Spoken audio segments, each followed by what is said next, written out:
और आधे से ज़्यादा उसमें समझ में नहीं आता क्योंकि एक वर्ड लिटरली लाइक एक वर्ड का हमें डायग्नोसिस देना होता है, ना और ही हमें वॉलेट गुम होने के बाद मैं सबको पागल कर दिया, यार मेरा वॉलेट देखा है किसने?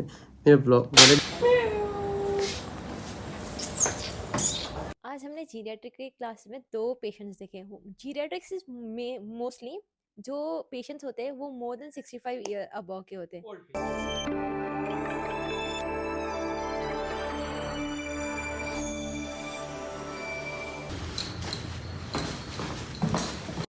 So good morning.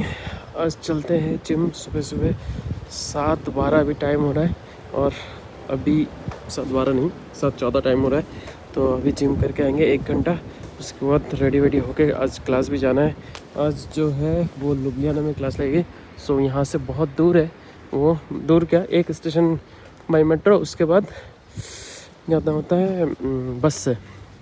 ठंड लग रही है इसलिए मैं बोला नहीं जा रहा है, बहुत ठंड है। सो जिम हो चुका है और फिर चला रहा हूँ घर या फ्लैट। ये कुछ 8:20 टाइम है। छोटे छोटे बाल। सो 21 अक्टूबर आज हमारी सेकंड क्लास लगने वाली है, जो कि है जीरियाट्रिक्स की। और इसके लिए हमें जाना पड़ेगा लुधियाना, वो तो एकदम एंड में। पहले मेट्रो में एक स्टेशन, उसके बाद बस लेके चलो। ठंडी तो है, मैंने पहन लिया है पूरा जैकेट वगैरह पहन के, चश्मा पहन के जा रहा हूँ अभी, क्योंकि ठंड में कोई कॉम्प्रोमाइज़ नहीं करने का। ठंड के टाइम पे सब कुछ पहन के रखो, सब कुछ पहन के ही चलो।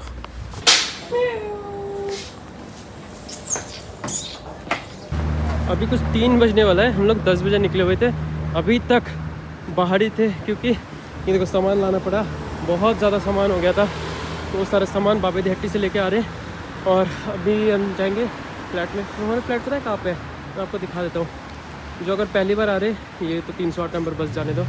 ये कलरफुल भी कर दिया। अच्छा वो देखो, वो सबसे ऊपर है अपना फ्लैट। बहुत दूर है, ये पेड़ वेड़ के वजह से दिखता नहीं है, मगर वहाँ से यहाँ पे दिखता है कि कौन खड़ा है कौन नहीं खड़ा है, वहाँ से दिख जाता है। सो अभी 8:11 रात को, एकदम कट टू कट रात को आया। जो सुबह दिखाया था क्लास जाना आना बस उतना ही था। आने के बाद मैंने बनाया अपने लिए बहुत सारी, मतलब बहुत ज़्यादा ही सलाद, और उसके साथ था दही। वो खा लिया था 6 बजे तक, मतलब 2 घंटे पहले। और उससे पहले क्लास जाने से पहले का एक इंसिडेंस बताता हूँ। हुआ यूँ कि मेरा ना जो वॉलेट है वो गुम हो गया। और वॉलेट गुम होने के बाद मैं सबको पागल कर दिया, यार मेरा वॉलेट देखा है किसने? मेरा वॉलेट देखा है किसने? सब बोलता है कि नहीं, तू ढूंढ कहाँ रखा है, तू ढूंढ कहाँ रखा है। तो मैं ढूंढे जा रहा हूँ, ढूंढे जा रहा हूँ, कहीं नहीं मिल रहा है। बेडशीट के नीचे देख रहा हूँ, नहीं मिला। तकिए के नीचे नहीं मिला। ऋतिक बोलता है तूने जहाँ नहीं रखा है वहाँ ढूंढ। तो हमने सब जगह पे ढूंढा। और ये आरूबा साइड में बैठी है, बोले मैंने भी बोला कि हर जगह ढूंढ, उसको क्रेडिट चाहिए, चलो क्रेडिट दे दिया। फिर जाके ढूंढते ढूंढते मैं ना बहुत चिल था, लाइक मेरे को ऐसा कुछ फील ही नहीं हुआ था कि वैसे खो गया। अच्छा ठीक है, कार्ड वार्ड ही तो गया है। मैं ये दिमाग में ये हिसाब लगा रहा हूँ कि क्या क्या चीज़ ब्लॉक करना होगा। 2 कार्ड है, एटीएम कार्ड, वो ब्लॉक करना होगा। और मेरा जो टीआरसी है यहाँ का, वो अगर चला गया तो नया बनवाने में $100 लगेगा। चलो ठीक है, मैंने ये सारा कुछ कैलकुलेट कर लिया। उसके बाद इसने बोला कि एक बार तुम ना किचन में ढूंढ लो। मैं किचन में गया, किचन में ढूंढने लगा, और किचन में ढूंढते थे वहाँ नहीं मिला। फिर ऋत्विक जहाँ पढ़ाई करता है उस टेबल पे ढूंढने लगा, बुक के नीचे मिल गया। भाई कितना खुश हुआ मैं, चलो इतना पैसा बच गया मेरा। एक अच्छी बात है मिल गया, मगर एक दूसरा भी मैंने ये सोच लिया था मेरे को घर पे क्या बोलूँ कि मेरा इतने इतने नुकसान कर दिया, मेरे को पैसा भेजो। बाहर एक जो भी रहते ना, ये चीज़ बहुत इंपॉर्टेंट है, पासपोर्ट और टीआरसी। इन चीज़ों को तो बहुत संभाल के रखना होता है। मैं हमेशा पर्स में रखता हूँ, मेरे पर्स कभी नहीं खोता है। शायद उस दिन का सैटरडे को हम लोग क्लास से आए थे, उसके बाद मैंने शायद किचन में रख दिया था, तो कोई शायद या फिर मेरे से ही शायद गलती से उधर रह गया होगा, और मैं भूल गया पर्स के बारे में, क्योंकि कल कहीं निकला नहीं। और आज जब जा रहा था तो मेरे को ख्याल आया कि पर्स तो चाहिए। तो फाइनली वो मिल गई और मैं बहुत ज़्यादा खुश हूँ। अगर नहीं मिलता तो मेरा इस पूरे दिन ख़राब रहता। वो अलग है, मैं एक्सप्रेस नहीं कर पाता, मगर ख़राब तो रहता ही। आज हमने जीरियाट्रिक की क्लास में 2 पेशेंट्स देखे। वो जीरियाट्रिक्स इज़ में मोस्टली जो पेशेंट्स होते हैं वो मोर देन 65 ईयर अबव के होते हैं, ओल्ड पेशेंट्स। तो और जो मोस्टली जो वो पेशेंट्स होते हैं ना, वो उनमें मोस्टली कार्डियोवैस्कुलर डिजीजेस होती हैं। तो हमने आज 2 पेशेंट्स देखे। फर्स्ट पेशेंट्स को था ऑस्टियोआर्थराइटिस विद हार्ट फेलियर। उसमें उनकी जो हार्ट रेट ये सब थी वो बहुत अबनॉर्मल थी, और वो बहुत, मतलब वो बहुत एजेड पेशेंट थी। उनको सिनकोप, डिस्पनिया, ये सब लाइक जो कॉमन सिम्टम्स होते हैं हार्ट फेलियर के, वो हमने देखे। और फिर हम मैम ने हमें एक्सप्लेन किया कि लाइक इनके ईसीजी में क्या प्रॉब्लम है, तो इस वजह से इनको ये डायग्नोस हुआ।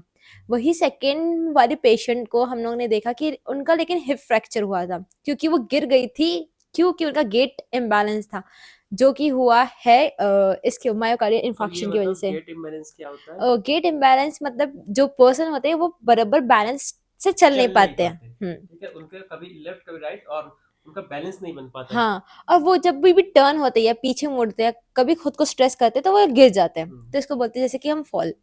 तो मोस्टली यही पेशेंट थे जिसकी वजह से उनकी सर्जरी हुई थी पहले हिप वाली, और पता नहीं शायद उनकी सर्जरी में कुछ हुआ है, और तो उस वजह से उनको हार्ट रिलेटेड प्रॉब्लम थी।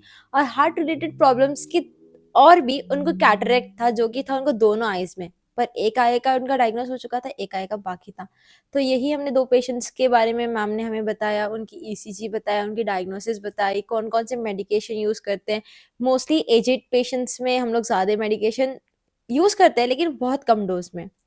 तो यही हमारी, उनका कॉम्प्लिकेशन बढ़ सकता है, तो हाँ, जैसे कि इसलिए ब्लीडिंग इसके हो सकता है हाँ, उन्हें, इनका हमेशा सेकेंडरी कॉज हो सकता है, इसलिए हम लोग उसको अवॉइड करते हैं लाइक अवॉइड करते हैं और और लो डोज़ में देते हैं। लो डोज में देते हैं इसको, जिससे कि ना उनको कोई फ्यूचर में और ज्यादा क्रिटिकल कुछ ना हो जाए। लो डोज में चलते रहेगा तो वो कंटिन्यूअस चलता ही रहता है, सो हम उसको स्टॉप भी नहीं कर सकते और उसको हाई डोज भी नहीं दे सकते। अगर मान लो हाइपरटेंशन की कोई पेशेंट है, उसको एकदम से अगर कोई एंटी हाइपरटेंशन ड्रग दे दिया तो एकदम से वो डिक्रीज हो जाएगा, जो कि ना उनके लिए बहुत बड़ा कुछ सीरियस इशू हो सकता है, क्रॉनिक डिजीज बन सकता है। तो इसलिए हम लोग उसका देते हैं, कम कम डोज में देते हैं। ये चीज़ तो बहुत अच्छा चीज़ सीखने को मिला आज। यस, तो आज हमारी क्लास ऐसी थी। फिर उसके बाद हमें मैम ने 3 पीपीटी पढ़ाई, जो कि है जीआई और रेस्पिरेटरी किडनी और और किडनी। रेस्पिरेटरी, तो जो कि मैम पूछेंगी कल।